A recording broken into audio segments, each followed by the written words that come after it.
नमस्कार विद्यार्थियों, बच्चों। आज जो हमारा एक्सटेंशन प्रोग्राम का जो लेक्चर है, ये आज एक्सटेंशन का जो है आखिरी लेक्चर होने वाला है।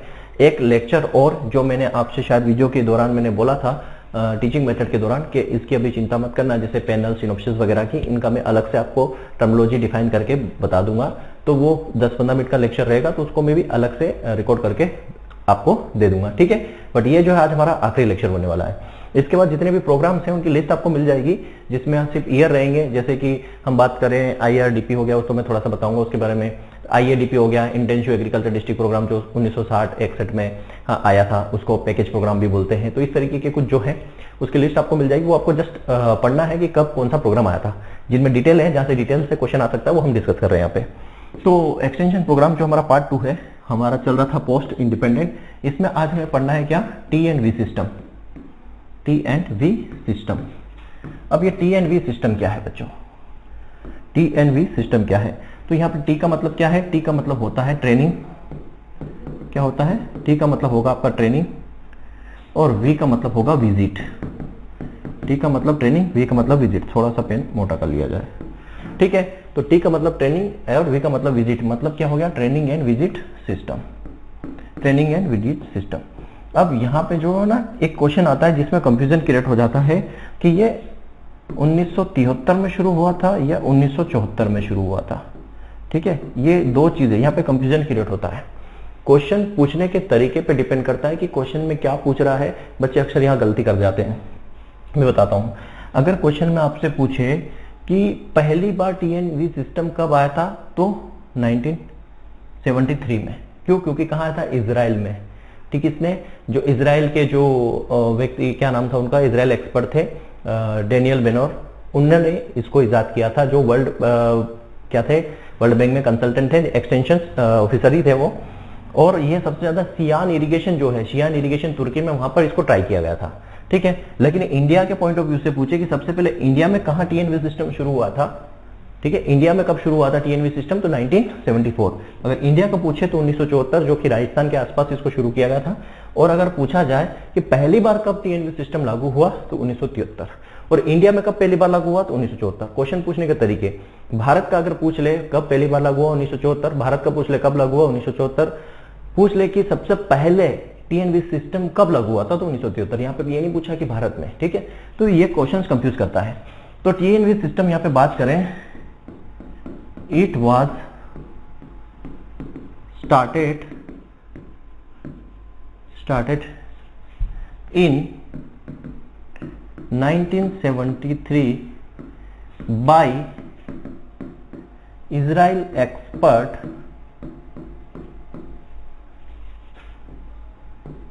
डेनियल बेनोर, जो क्या थे,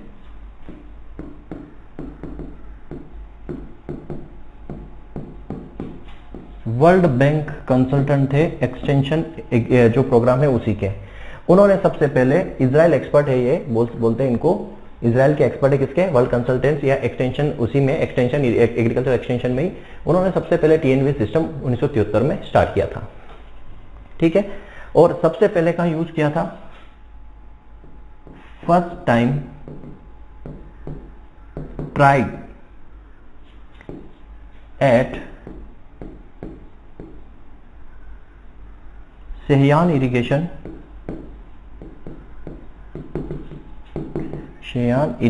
project in Turkey. Seyhan irrigation project in Turkey में सबसे पहले ट्राई किया गया था। इंसिडेंटली ट्राई किया था, ये बात है, ठीक है, इंसिडेंटली ट्राई किया गया था। इन इंडिया, अब बात करते हैं in India, it was started in 1974 at Rajasthan and, क्या आ जाएगा, वेस्ट बंगाल, राजस्थान एंड वेस्ट बंगाल एरियाज में इसको शुरू किया गया था, ठीक है, 1974 में। क्लियर है? चलिए, T&V का मतलब हमने समझा। T का मतलब होता है ट्रेनिंग, दो पार्ट है इसके, एक हो गया ट्रेनिंग, ठीक, और दूसरा हो गया विजिट, ट्रेनिंग एंड विजिट। समझो, ट्रेनिंग मतलब क्या होगा, यहां पर होती हमारी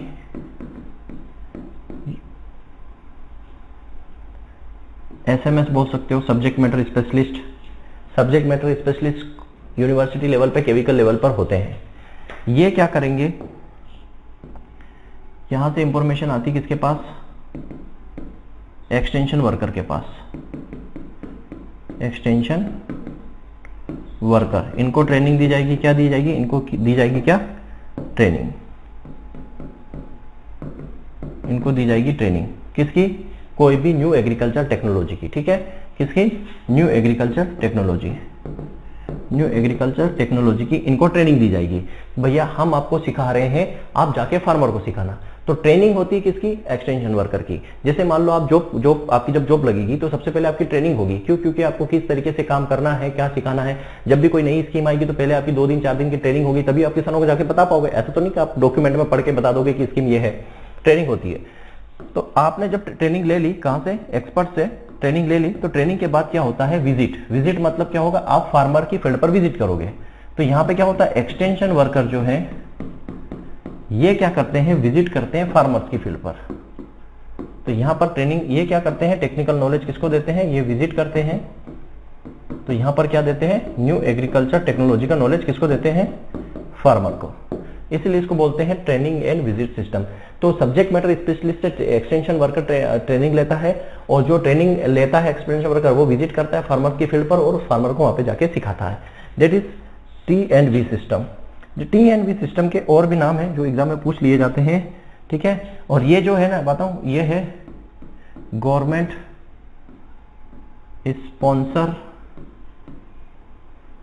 sponsor rural development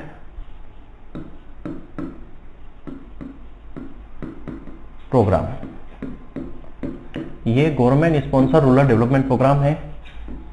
it is also called, इसको और क्या बोला जाता है, इसको क्या बोला जाता है, बेस्टर एंड बेनोर सिस्टम भी बोला जाता है। It is also called agriculture reform, it is also called intensive agriculture extension, ठीक है। ये चीज याद रखना। तो ये T&V सिस्टम है पूरा। मतलब क्या है कि भाई मैं एक फार्मर हूं, तो मुझे अगर कोई गवर्नमेंट नई टेक्नोलॉजी लॉन्च की तो मुझे कैसे पता चलेगा, मैं क्या डायरेक्ट गवर्नमेंट के पास जाऊंगा, या गवर्नमेंट ने क्या ब्रोशर रिलीज कर दिया है कि न्यूज़पेपर में आ गया तो न्यूज़पेपर से पढ़ के क्या मैं वो टेक्निक अपना सकता हूं, नहीं।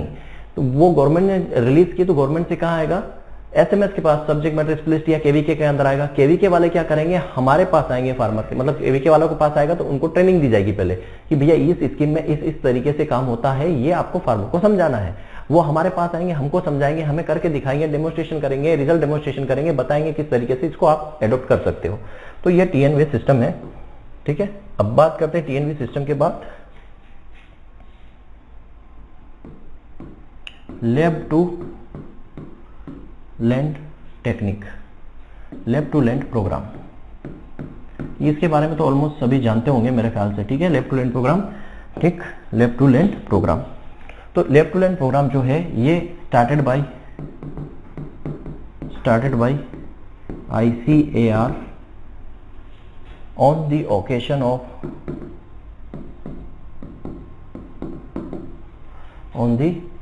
of Golden Jubilee celebration, Golden Jubilee celebration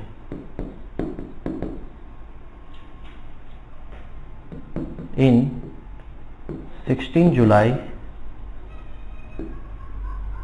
1979, ठीक, फॉर 1 ईयर, एक ईयर के, एक साल के लिए। मतलब जिस साल गोल्डन जुबली ईयर था, किस साल था गोल्डन जुबली ईयर, 1979 में, 1979 में ICAR का गोल्डन जुबली, क्योंकि ICAR डे 16 जुलाई को हम ICAR दिवस मनाते हैं, 16 जुलाई को ICAR दिवस मनाते हैं। तो 1929 में बना था ICAR, 1979 में इसको 50 साल पूरे हुए थे, तो गोल्डन जुबली ईयर मनाया था। उस साल इसको लॉन्च किया था लैब टू लैंड प्रोग्राम का। मतलब लैब टू लैंड का मतलब है कि फार्मर की कोई समस्या है, उसको पहले लैब में लाओ, यहां से सॉल्यूशन वापस फार्मर की फील्ड तक ले जाओ, ये समस्या थी। तो अब इसका जो 1 साल के लिए चलाया गया था, बट ये अच्छा रहा, सक्सेसफुल रहा। तो later on this programme extended for year after year इसको एक्सटेंड कर दिया गया कि आप साल दर साल इसको यूज करो। अब इसका मेन ऑब्जेक्टिव क्या था, लेफ्ट टू लैंड का मेन ऑब्जेक्टिव, मेन एम क्या था? देखो क्या होता है, बड़े बड़े किसान होते हैं जिनके पास काफी पैसा होता है, ठीक है, जिनके बीच 50 हेक्टेयर 100 हेक्टेयर जमीन है, उनके पास बहुत पैसा होता है। तो कोई नई टेक्नोलॉजी आती है, कोई नई स्कीम आती है गवर्नमेंट की, तो उनके पास पैसा होता है, वो तुरंत क्या करते हैं, उसको परचेस कर सकते हैं। तो आसानी से गवर्नमेंट की टेक्नोलॉजी, नई टेक्निक्स, नया जो इंप्लीमेंट है, उनको इजीली परचेस करके अपने फार्म पे यूज कर सकते हैं। लेकिन जो छोटे किसान होते हैं, मार्जिनल फार्मर होते हैं, स्मॉल फार्मर होते हैं, जो एग्रीकल्चर लेबर होते हैं, इनके पास तो क्या होता है, इतना पैसा होता नहीं है, तो वो टेक्निक को नहीं ले पाते क्योंकि वो कॉस्टली होती है। तो इस लैब टू लैंड प्रोग्राम का यही एक ऑब्जेक्टिव है कि क्या करना, low cost agriculture technology provide करवाना, किसको, मार्जिनल स्मॉल और लैंडलेस लेबर को, ठीक है, for the production, for the increase their production. तो बोल सकते हैं क्या क्या प्रोवाइड करवाना, ऑब्जेक्टिव क्या है, provide low cost agriculture technology for marginal small and agriculture labor for provide marginal small and agriculture labor to increase their socio-economic condition, जिससे कि क्या वो अपनी सोशियो इकोनॉमिक कंडीशंस को इंप्रूव कर सके। क्या आया, लो कास्ट एग्रीकल्चर टेक्नोलॉजी प्रोवाइड करना। मार्जिनल को, मार्जिनल किसे बोलेंगे, जिसके पास 1 हेक्टेयर से कम जमीन हो। स्मॉल किसको बोलेंगे, जिसके पास 1 हेक्टेयर से 2 हेक्टेयर जमीन हो, उसको स्मॉल बोलेंगे, ठीक है। एक मीडियम भी होता है, सेमी मीडियम भी होता है, और लार्ज होता है 10 से ज्यादा। तो सोशियो इकोनॉमिक कंडीशंस उनकी अच्छी हो, उनका प्रोडक्शन अच्छा हो, इंप्रूव करने के लिए लो कॉस्ट एग्रीकल्चर टेक्नोलॉजी उनको प्रोवाइड की जाती है। यही मेन उद्देश्य होता है लैंड लेड इसका प्रोग्राम का। क्लियर है, बस इतना ही आपको यहां पे समझना है इसमें। चलिए, इसके बाद आता है ट्राइसेम।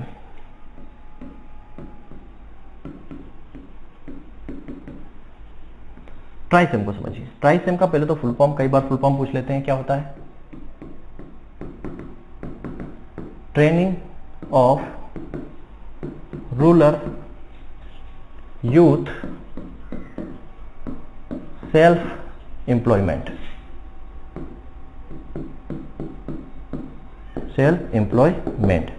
कब स्टार्ट हुआ था, स्टार्टेड इन 1979। 1979 में स्टार्ट हुआ था। इसका जो मेन प्रिंसिपल है, इसका मेन प्रिंसिपल क्या है, principle, the main principle is knowledge by doing और learning by doing to get self employed. ठीक है, ये इस प्रिंसिपल पे काम करता है।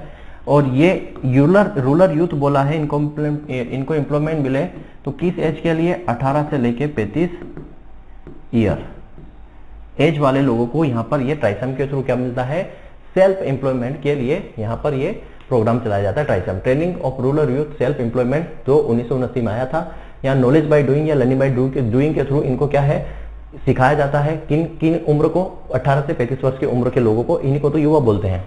ठीक है, यह ट्राइसम की बात हो गई, ज्यादा हमें इसमें कुछ नहीं पढ़ना है। अब जो नेक्स्ट हमारी स्कीम है वो क्या है, IRDP। कौन सा जो प्रोग्राम है, नेक्स्ट जो प्रोग्राम है वो है integrated rural development programme. Integrated rural development programme IRDP। ठीक है, ये भी मोस्ट इंपॉर्टेंट है, यहाँ से भी क्वेश्चंस बनते हैं। तो IRDP होता क्या है, पहले तो इसका फुल फॉर्म समझो क्या है, integrated rural development programme. Integrated rural development programme, ठीक है, इंटीग्रेटेड रूरल डेवलपमेंट प्रोग्राम। अब ये कब लॉन्च हुआ था IRDP? ये स्कीम किसके लिए चलाई गई थी? पहली तो उन लोगों के लिए चलाई गई थी जो बिलो पॉवर्टी लाइन में आते हैं, जो BPL रेखा होती है, पॉवर्टी लाइन होती है, उसके नीचे ये बिलोंग करते हैं, उनके लिए ये स्कीम चलाई गई थी। कौन सी? Rural integrated rural development program. ये कब लॉन्च किया गया था? ये लॉन्च किया गया था लॉन्च इन 1978। 1978 में इसको लॉन्च किया गया था बच्चों, और 1978 में लॉन्च करने के बाद spread through out the country, spread through out the country, पूरी कंट्री में कब फैला? तो 1980, through out the country bye 1980। तो 1980 में ये पूरी कंट्री के अंदर जो है ये प्रोग्राम जो है इंप्लीमेंट हो चुका था। ठीक है, लॉन्च कब हुआ? तो 1978 में ये लॉन्च हुआ था, और पूरी कंट्री के अंदर जो है 1980 में ये पूरा इंप्लीमेंट हो चुका था। ठीक है, तो क्वेश्चंस का आंसर करने से पहले एक बार सोचना कि आंसर क्वेश्चंस क्या पूछ रहा है, उसके अकॉर्डिंग हमें आंसर करना है, और ऑप्शन के पॉइंट ऑफ व्यू से भी चलना है। अब ये स्कीम जो था मेन, इसमें जो बेनिफिशियरी, टारगेट बेनिफिशियरी कौन थे? अब मैं बात करूँ ये किसके लिए थी, तो यहाँ याद रखना, इसके जो टारगेट बेनिफिशरीज थे, इसके जो टारगेट बेनिफिशरीज थे वो कौन थे? तो याद रखना कौन? BPL, बिलो पॉवर्टी लाइन के अंदर जो आ रहे थे। ठीक है, बिलो पॉवर्टी लाइन के अंदर कौन? बिलो पॉवर्टी लाइन के अंदर भी कौन? तो यहां याद रखना, बिलो पॉवर्टी लाइन के अंदर मार्जिनल फार्मर, ऐसे मार्जिनल फार्मर जो बिलो पॉवर्टी लाइन के अंदर आ रहे थे। ठीक है, स्मॉल फार्मर, ये सब क्या होता है ये बताऊंगा अभी। ठीक है, उसके बाद एग्रीकल्चर लेबर, एग्रीकल्चरल लेबर, ऐसे जो ये ऐसे स्मॉल फार्मर हो गया, मार्जिनल फार्मर हो गया, एग्रीकल्चर लेबर हो गए, कौन? जो बिलो पॉवर्टी लाइन आ रहे थे, जो गरीबी रेखा के नीचे आ रहे थे, उनके लिए ये स्कीम चलाई गई थी। अब मार्जिनल फार्मर किसको बोलते हैं? हम लैंड होल्डिंग के अकॉर्डिंग पढ़ते हैं, जिनके पास लेस देन 1 हेक्टेयर क्या होती है? भूमि होती है, उनको हम बोलते हैं मार्जिनल, और जिनके पास 1 से 2 हेक्टेयर जमीन होती है उनको हम बोलते हैं small farmer. Agriculture labour landless भी हो सकते हैं, ऐसे भी मजदूर होते हैं जिनके पास जमीनें नहीं होती है, और कुछ ऐसे भी मजदूर होते हैं जो मार्जिनल फार्मर होते हैं, स्मॉल फार्मर होने के बाद भी क्या होते हैं? मजदूर होते हैं। तो ये जो इंटीग्रेटेड रूरल डेवलपमेंट स्कीम है, ये किस लिए स्पेशली चलाई गई थी? वो इन्हीं लोगों के लिए, मार्जिनल फार्मर के लिए, स्मॉल फार्मर, एग्रीकल्चर लेबर, या रूरल आर्टिशन भी हो सकते हैं, जो गाँव में अपने हाथों से कुछ बनाने वाले हो गए, है ना, जैसे कि कई सारे हैं जो हैंडलूम वगैरह बनाने का काम करते हैं, तो उनके लिए ये स्कीम्स बनाई गई थी। रूरल डेवलपमेंट में सारे आ जाते हैं, नॉट ओनली द फार्मर्स, केवल फार्मर की यहाँ पे बात नहीं होती है, फार्मर के अलावा जो रूरल आर्टिशन होते हैं, मतलब कि जो गाँव में अपना खुद का काम करते हैं, कुछ जो हैंडलूम बनाने का काम करते हैं, है ना, वो भी क्या है, उनका भी डेवलपमेंट हो, ये स्कीम इसलिए थी। अब क्या हुआ, इस स्कीम को मर्ज कर दिया गया। ठीक है, इस स्कीम को किसके साथ मर्ज कर दिया गया? मर्ज विथ किसके साथ इसको मर्ज कर दिया गया? स्वर्ण जयंती ग्राम स्वरोजगार योजना, स्वर्ण जयंती ग्राम स्वरोजगार योजना, SGSY के साथ इसको लॉन्च कर दिया। कब? 1999 में। क्यों? क्योंकि स्वर्ण जयंती ग्राम स्वरोजगार योजना कब आई? स्वर्ण जयंती ग्राम स्वरोजगार योजना ये 1999 में ही आई, और जैसे ये योजना आई, इस IRDP को इसके अंदर मर्ज कर दिया गया। इसके अंदर बहुत सारी सी ड्वारका जो बोलते हैं ना, रूरल वुमन और चिल्ड्रन डेवलपमेंट था, वो भी सीट्रा को इसके अंदर मर्ज किया गया। बहुत सारी स्कीम्स को इसके अंदर मर्ज कर दिया गया स्वर्ण जयंती ग्राम स्वरोजगार योजना के अंदर। ठीक है, कब आई है स्कीम? 1999 में। तो स्वर्ण जयंती ग्राम स्वरोजगार योजना के बारे में पूछ रहे कि कब आई है, तो इसमें ये आई है। इसको होलिस्टिक प्रोग्राम भी बोलते हैं, होलिस्टिक अप्रोच भी बोला जाता है, तो ज्यादा कुछ इसमें हमें देखने की जरूरत नहीं है। इसके लिए भी क्या था? इसके लिए भी टारगेट रखा था कि हर साल, ठीक है, इसके लिए बात कर रहा हूं मैं SGSY की, इसमें टारगेट ये रखा गया था कि 30% जो है बिलो पॉवर्टी लाइन को क्या करना है? अबव पॉवर्टी लाइन पर लाना है। ठीक है, ये टारगेट एवरी ईयर। ठीक है, एवरी ईयर जो है 30% जो BPL, टोटल BPL जो पॉपुलेशन है, मतलब जितने भी लोग जो गरीबी रेखा के नीचे आते हैं उसमें से 30% हर साल उनको एपीएल बनाना है, मतलब अबव पॉवर्टी लाइन पर लाना है। ये इसका मेन क्या था, उद्देश्य था एसजीएसवाई का। क्लियर।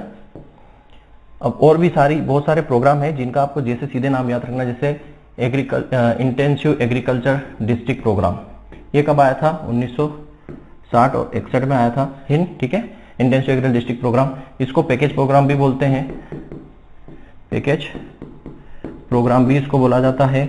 और ये स्टार्ट में कितने 7 डिस्ट्रिक्ट्स में लागू किया था, 7 डिस्ट्रिक्ट में इसको लागू किया था, बाद में बढ़ाकर 9 डिस्ट्रिक्ट्स कर दिया था, एक्सटेंड कर दिया था। और इसका मेन उद्देश्य भी क्या था, इसका मेन उद्देश्य था increase the agriculture production, increase the agriculture production, agriculture production को इंक्रीज करना। पर यहाँ पे क्वेश्चन सिंपल ये पूछा जाता है कि इंटेंसिव एग्रीकल्चर डेवलपमेंट प्रोग्राम जो है 19 कब आया था, 60-61, इसको और क्या बोला जाता है, पैकेज प्रोग्राम भी बोला जाता है। तो ऐसे और भी कई सारे प्रोग्राम है, जैसे हाई यील्डिंग वेराइटी प्रोग्राम जो 66-67 में आया है ना, 65-66 में आया।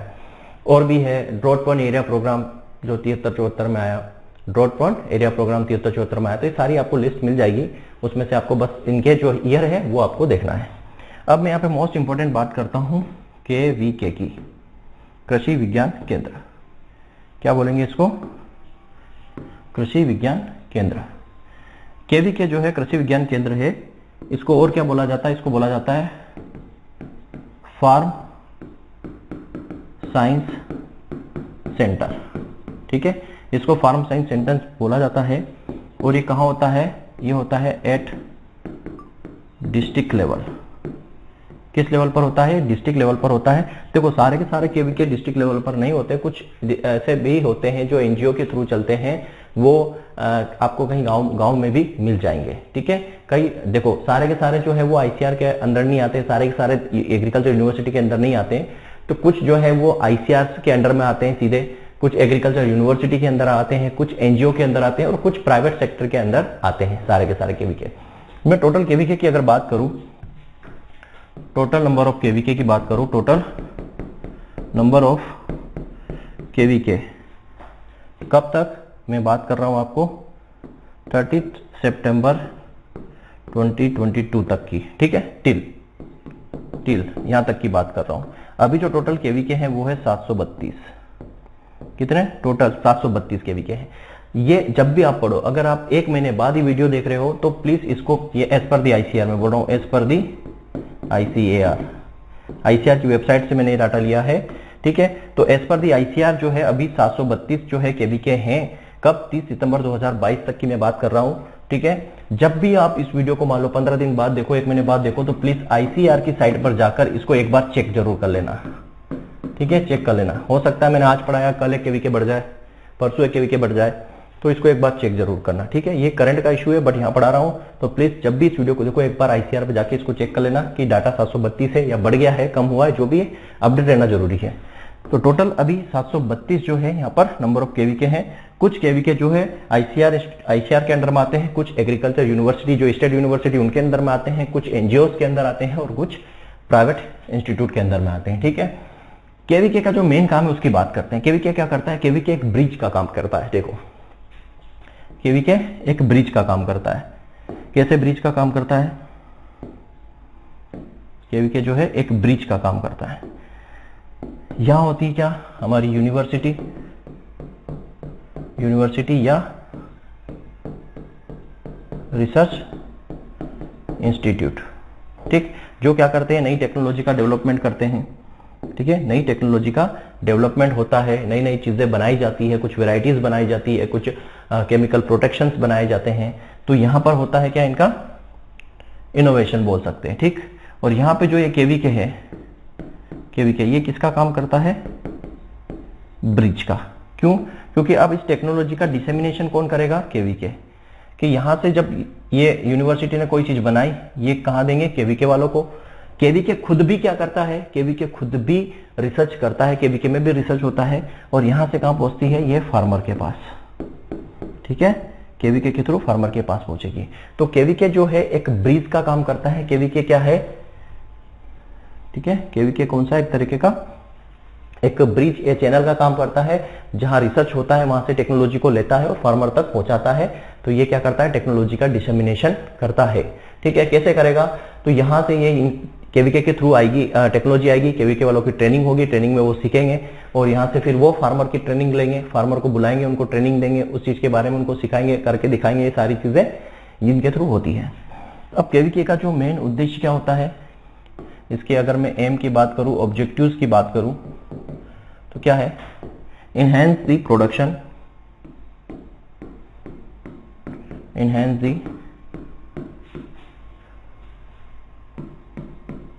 production, productivity and sustainability of agriculture।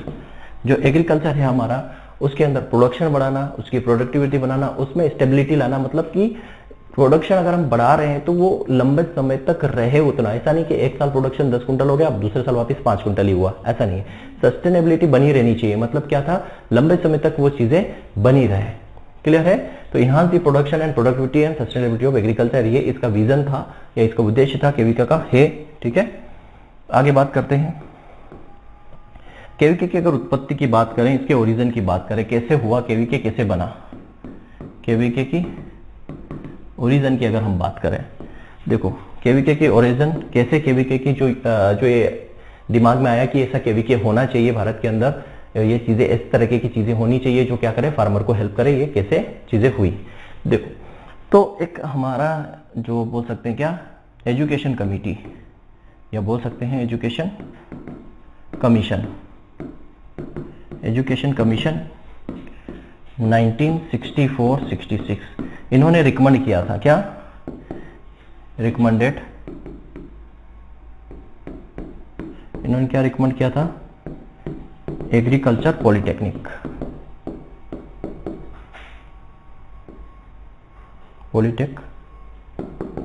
हाँ एग्रीकल्चर पॉलिटेक्निक, एग्रीकल्चर पॉलिटेक्निक्स होना चाहिए। तो जो एजुकेशन कमेटी है हमारे इंडिया की, उन्होंने 1964 और 66 के अंदर ये रिकमेंड किया कि एग्रीकल्चर पॉलिटेक्निक्स होना चाहिए, जो क्या करे, टेक्नोलॉजी को डिसेमिनेट करे रिसर्च इंस्टीट्यूट से फार्मर तक, यही ठीक है, रिसर्च इंस्टीट्यूट से फार्मर तक टेक्नोलॉजी का डिसेमिनेशन करे। और यहाँ पर क्या होगा, जब एग्रीकल्चर पॉलिटेक्निक्स होगा तो जो गाँव के जो गर्ल्स एंड बॉयज होते हैं, जो क्या करते हैं 12th के बाद आगे नहीं पढ़ते हैं, तो उनको क्या है, ट्रेनिंग दी जाए, वोकेशनल ट्रेनिंग दी जाए, ताकि वो सेल्फ डिपेंड हो सके है या टेक्नोलॉजी के बारे में नॉलेज लेके खुद का काम कर सके। इस तरीके की चीजें इन्होंने सोची थी एजुकेशन कमीशन ने, कि ऐसा एग्रीकल्चर पॉलिटेक्निक का एक कॉन्सेप्ट होना चाहिए, जिससे क्या हो कि गांव के जो गर्ल्स एंड बॉयज होते हैं रूरल एरिया में, उनको कोई पर्टिकुलर चीज में ट्रेनिंग दी जाए, वोकेशनल ट्रेनिंग दी जाए, ट्रेनिंग देने का काम करे और उनको क्या करे, सेल्फ रिलायंस, आत्मनिर्भर बनने का काम करे। ठीक है, अब ये तो इन्होंने बोल दिया, ठीक। अब इसके बाद चीजें क्या हुई, फिर जब इन्होंने बोला तो आईसीआर ने क्या किया, आईसीआर के दिमाग में चीज आई, आईसीआर ने क्या किया, आईसीआर की एक स्टैंडिंग कमेटी है, committee on agriculture education. ICR की क्या है, स्टैंडिंग कमेटी, जिसको हम बोलते हैं क्या, कमेटी ऑन एग्रीकल्चर एजुकेशन। इसकी क्या बुलाई इन्होंने, इनकी मीटिंग बुलाई, क्या बुलाई मीटिंग, कब, अगस्त 1973 में। किसने, आईसीआर ने। भैया आईसीआर ने मीटिंग बुलाई कब, अगस्त 1973 में, किसकी, कमेटी ऑन एग्रीकल्चर एजुकेशन। पूरी कमेटी बैठी, इन्होंने अपने दिमाग में, इन्होंने कमेटी में क्या डिस्कस हुआ, इन्होंने डिस्कस किया कि देखो ये केवीके वाला कॉन्सेप्ट है, कृषि विज्ञान केंद्र का या एग्रीकल्चर पॉलिटेक्निक्स जो नाम था उस समय, ठीक है, ये जो है राष्ट्रीय मांग है, राष्ट्रीय आवश्यकता है, देश को इसकी आवश्यकता है, जिससे क्या होगा कि एग्रीकल्चर का प्रोडक्शन बढ़ाया जा सकता है और जो किसान है, फार्मर है, उनकी जो सोशियो इकोनॉमिक कंडीशन है, उनकी आर्थिक, सामाजिक और आर्थिक स्थिति है, उनमें सुधार लाया जा सकता है। तो आईसीआर ने क्या बोला कि इस पे इंप्लीमेंट करो, इस स्कीम पे इंप्लीमेंट करो, इसकी एक स्कीम तैयार करो। ठीक है, आईसीआर ने क्या बोला कि भैया मीटिंग ले ली उन्होंने, पूरा ये सारा डिस्कशन हो गया, उन्होंने बोला कि एक कमेटी बनाओ, इसकी कमेटी बना के इसमें क्या करो, एक पूरी पॉलिसी तैयार करो इसके लिए। तो आईसीआर ने एक कमेटी बनाई, कमेटी का नाम क्या था, मोहन सिंह मेहता कमेटी। क्या नाम था, मोहन सिंह मेहता कमेटी बनाई। ठीक, मोहन सिंह मेहता कमेटी बनाई कब, 1973 में। 1973 में मोहन सिंह कमेटी बनाई, किसने, आईसीआर ने। और इस कमेटी ने अपनी रिपोर्ट सौंपी, रिपोर्ट कब सौंपी? 1974 के अंदर इन्होंने अपनी रिपोर्ट सौंप दी। अब इन्होंने अपनी रिपोर्ट तो सौंप दी, लेकिन यहाँ पे क्या आया? अब देखो ये बताओ ना, ये कॉन्सेप्ट कहाँ से आया ICR का? कॉन्सेप्ट की अगर मैं बात करूँ, कॉन्सेप्ट ऑफ केवीके किसने दिया? तो याद रखना मिस्टर MS स्वामीनाथन, प्रोफेसर जो है हमारे MS स्वामीनाथन साहब ने ये कॉन्सेप्ट दिया था केवीके का। तो 1974 में रिपोर्ट तो बनके तैयार हो गई, पूरी पॉलिसी बना ली। किस कमेटी ने? मोहन सिंह मेहता कमेटी ने, जिसके हेड कौन थे? हेड यही थे, याद रखना। हेड कौन थे इसके? हेड कौन से? तो मोहन सिंह मेहता जो है इस कमेटी के हेड थे। तो जो ICR ने कमेटी बनाई, मोहन सिंह मेहता कमेटी, 1973 में उनके हेड मोहन सिंह मेहता थे। उन्होंने अपनी रिपोर्ट 1974 में सौंप दी कि भैया इस तरीके का स्ट्रक्चर होना चाहिए, यहाँ पे इन सब्जेक्ट के लोग होना चाहिए, सारी चीजें, ठीक है। तो अब ये रिपोर्ट इन्होंने सबमिट कर दी ICR को। अब ICR को क्या करना था? गवर्नमेंट को सबमिट करना था, है ना। मतलब गवर्नमेंट से बात करनी थी कि भैया इस तरीके की पॉलिसी है, इस पे इंप्लीमेंट करना है। लेकिन गवर्नमेंट जो इसके लिए तैयार नहीं थी, ठीक है। गवर्नमेंट जो थी उस समय की, वो इस पे तैयार नहीं थी कि ये क्या कॉन्सेप्ट है, ये काम नहीं करेगा। तो ये सारे लोग कहाँ गए? ये सारे लोग आए किनके पास? इनके पास। क्यों? क्योंकि ये इन्हीं का कॉन्सेप्ट था। और दूसरी चीज कि इनकी बात जो है गवर्नमेंट भी नहीं डालती थी उस समय, क्योंकि क्या थे ये? Father of green revolutions. तो इनकी बात गवर्नमेंट जो है मानती थी उस समय। तो ये आए कहाँ पे? ICR के जो जितने भी कमेटी मेंबर थे या कमेटी के लोग थे, ये इनके पास आए कि आप सरकार के पास जाइए, उनसे बात कीजिए। वो ये जो आपने कॉन्सेप्ट दिया, इस कॉन्सेप्ट पे हमने पॉलिसी पूरी बना ली है, लेकिन गवर्नमेंट जो है एग्री नहीं है, अप्रूवल नहीं दे रही है, ठीक है। ये गए सरकार के पास, इन्होंने बोला कि ये जो स्कीम जो बनाई गई है, ये वर्क करेगी, इसका एश्योरेंस, इसकी गारंटी मैं देता हूं, ठीक है।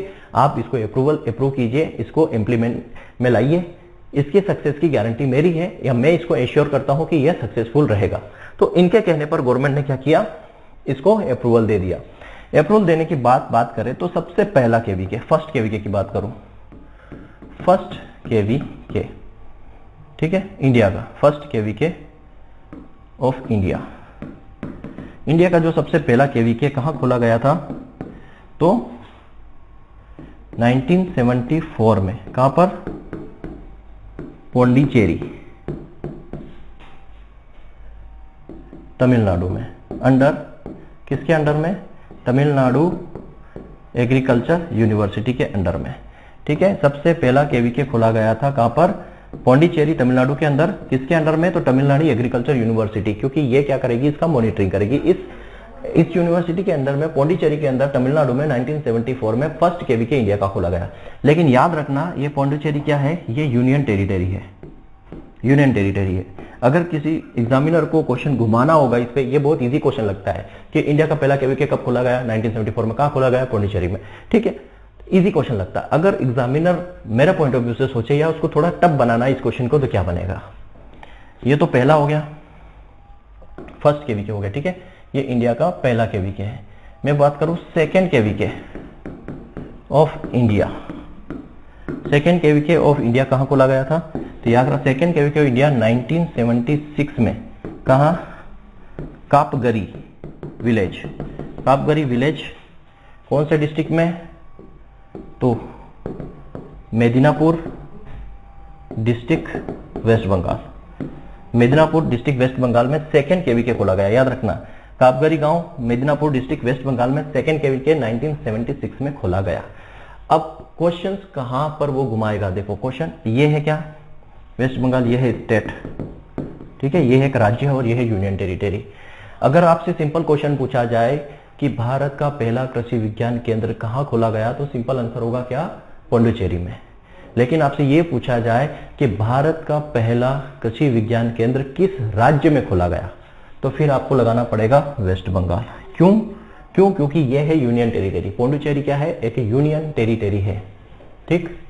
अंडर पौंडीचेरी तो हमने बोला यूनियन टेरिटरी है, हमने बोला तमिलनाडु राज्य भी बोला, पर पौंडीचेरी अपने आप में एक यूनियन टेरिटरी है, जो इस यूनिवर्सिटी के अंदर ये केवीके था। लेकिन सेकंड केवीके इंडिया में 1976 में Kapgari village, Medinipur district waste Bengal में खोला गया। ये एक राज्य है और एक यूनियन टेरिटरी है। तो क्वेश्चन क्या पूछा जा सकता है? भारत का पहला केवीके पौंडीचेरी 1974।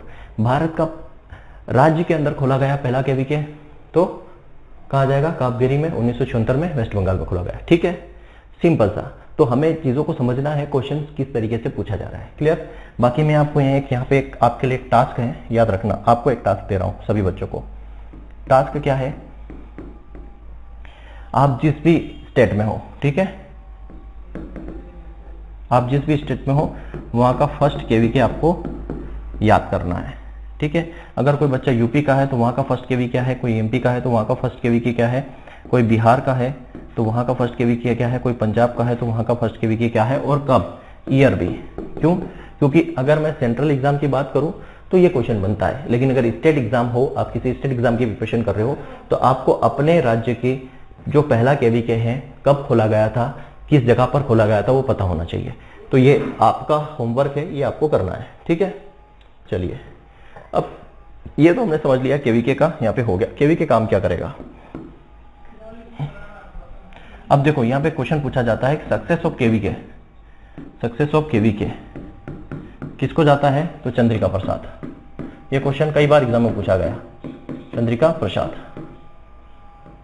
चंद्रिका प्रसाद को जाता है, success of KVK goes to Chandrika Prasad. ये क्वेश्चन कई एग्जाम में पूछा गया कि केवीके के सक्सेस के पीछे कौन व्यक्ति था, तो कौन था, तो याद रखना जो सक्सेस के पीछे कौन था, चंद्रिका प्रसाद। चंद्रिका प्रसाद जो थे वो क्या थे, केवीके के सक्सेस के पीछे, ठीक, ये याद रखना। अब बात करते हैं कि ये क्या एक्टिविटीज क्या करवाता है, एक्टिविटीज क्या होती केवीके की। तो यहां पर एक्टिविटीज क्या करता है, सबसे पहले तो ये क्या करेगा, on farm testing of new technology, ठीक है।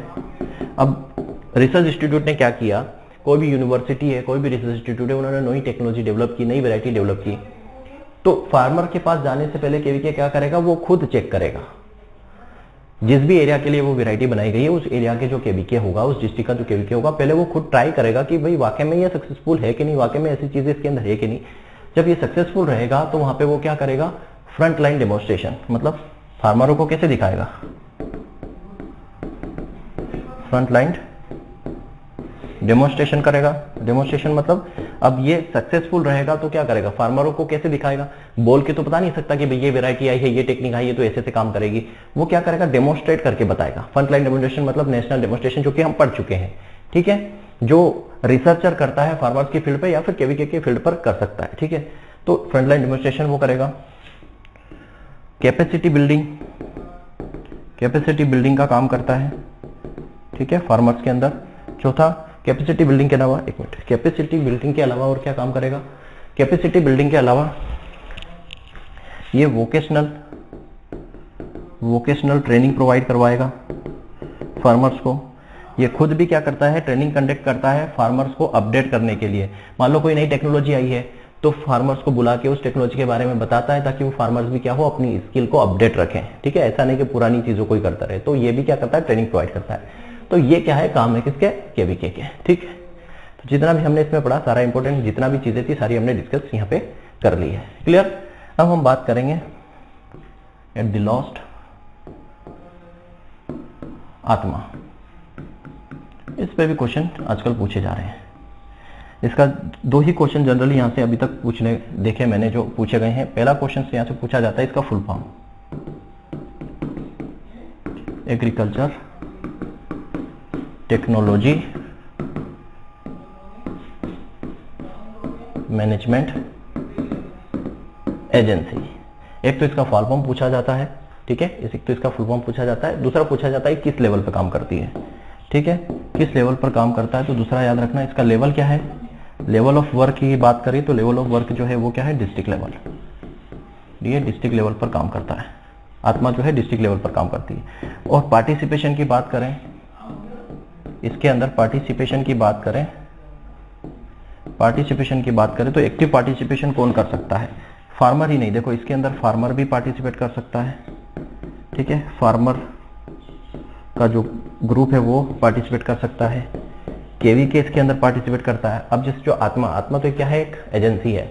अब किसानों को ट्रेनिंग दिलवाना है आत्मा एजेंसी के थ्रू, तो ट्रेनिंग वो केवीके से भी दिलवा सकते हैं, फार्मर के ग्रुप से वो ट्रेनिंग दिलवा सकते हैं, केवीके से ट्रेनिंग दिलवा सकते हैं, वो किसी एनजीओ से ट्रेनिंग दिलवा सकते हैं, ठीक, ये सारे और भी है। केवीके हो गया, पंचायत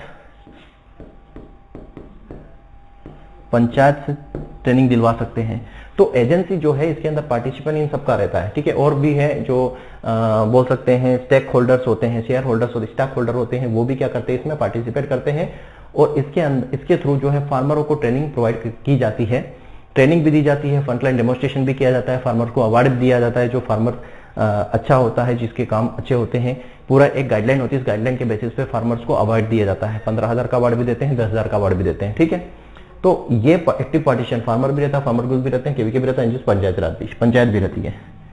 अभी तक की मैं बात करूं टिल नाउ, आत्मा जो है लगभग 684 डिस्ट्रिक्ट कवर कर चुकी है। 684 डिस्ट्रिक्ट, 29 स्टेट और 3 यूनियन टेरिटरी यहां पर चल रही है। किस गाइडलाइन के अकॉर्डिंग बात कर रहा हूं मैं? 2018 गाइडलाइन, क्योंकि अभी नई गाइडलाइन नहीं आई है। 2018 की जो गाइडलाइन है उसके अकॉर्डिंग 684 डिस्ट्रिक्ट, 29 स्टेट और 3 यूनियन टेरिटरी में ये काम कर रही है। काम क्या है इसका? मैंने बता दिया क्या काम है। ट्रेनिंग प्रोवाइड करना, ठीक है, ट्रेनिंग प्रोवाइड, ठीक है, ट्रेनिंग प्रोवाइड करना। दूसरा वही है फ्रंट लाइन डेमोन्स्ट्रेशन देना, फ्रंट लाइन डेमोन्स्ट्रेशन देना, ठीक। फार्मर को क्या करना? अवार्ड देना, ये सारी चीजें हैं, ठीक है। कैपेसिटी बिल्डिंग करना, कैपेसिटी बिल्डिंग करना, ये इसके क्या है? फंक्शन है। अब मैं बात करता हूं यहां पे फंडिंग पैटर्न की। फंडिंग पैटर्न की देखो, केवीके की मैं फंडिंग पैटर्न की बात कर लेता हूं। मैंने फंडिंग पैटर्न नहीं बताया केवीके का, तो समझ लेना केवीके का फंडिंग पैटर्न क्या रहेगा।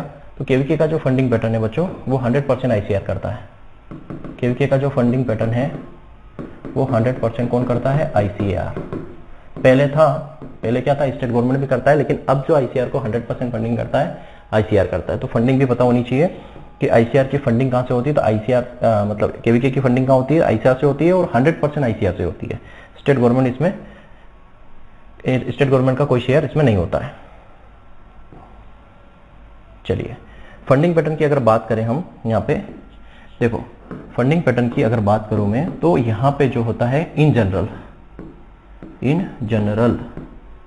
मैं यहां पे लिख देता हूं सेंट्रल और स्टेट, ठीक है। हम कई सारे डाटा यहां पे देखने वाले हैं। तो इन जनरल में बात करूं तो इन जनरल जो है 60-40 का रेशियो है इन जनरल। स्टेट में इन जनरल, ठीक है, क्या रेशियो है? 60-40 का रेशियो है इन जनरल। क्लियर? अब मैं बात करूं नॉर्थ ईस्टर्न स्टेट की बात करूं तो यहां पर फंडिंग पैटर्न क्या रहता है? यहां पर फंडिंग रहता है 90-10, 10% से 90% सेंट्रल गवर्नमेंट करती है और 10% कौन करता है? स्टेट करते हैं। तो इन जनरल मतलब जो सामान्य राज्य हमारे वहां पर 60-40 का नॉर्थ ईस्टर्न स्टेट है, जो पूर्वी राज्य, उत्तर पूर्वी राज्य, वहां पर 90-10 का रेशियो रहता है। और जो यूनियन टेरिटरी है, यूनियन टेरिटरी, इसमें 100% रहता है किसका? सेंट्रल का। 100% सेंट्रल का रहता है, स्टेट गवर्नमेंट का यहाँ पे कुछ नहीं होता। क्लियर है? तो ये फंडिंग पैटर्न होता है आत्मा का। तो फंडिंग पैटर्न पूछा जा सकता है। क्लियर? इसके अलावा बच्चों जो भी आपके और भी प्रोग्राम हैं, ठीक है, वो सारे आपको नोट्स में मिलेंगे, पूरी लिस्ट आउट रहेगी। वहां पे आपको शायद पढ़ना क्या है, बस एक फुल फॉर्म क्या है उसकी, और उसका कब वो प्रोग्राम जो है लॉन्च हुआ था, ठीक है। और उसमें कुछ बेसिक इंफॉर्मेशन होगी शॉर्ट में, जैसे मैंने बताया था IADP जो है उसका पैकेज प्रोग्राम बोलते हैं। तो इस तरीके का कुछ बेसिक इंफॉर्मेशन आपको नोट्स में मिल जाएगी। तो यहाँ पे अपना जो है एक्सटेंशन पूरी तरीके से कंप्लीट होता है। और आपको ऐसा कुछ लगता है कि इसमें कुछ बचा है तो वो बता देना, वो मैं कवर करवा दूंगा। एक लेक्चर आपका है, मैंने बोला था वो मैं कभी भी आपका बना के आपको दे दूंगा। उसमें कुछ नहीं, 10 मिनट का लेक्चर है, कभी भी उसको हम कंप्लीट कर लेंगे। ठीक है, थैंक यू वेरी मच। जय हिंद, जय भारत।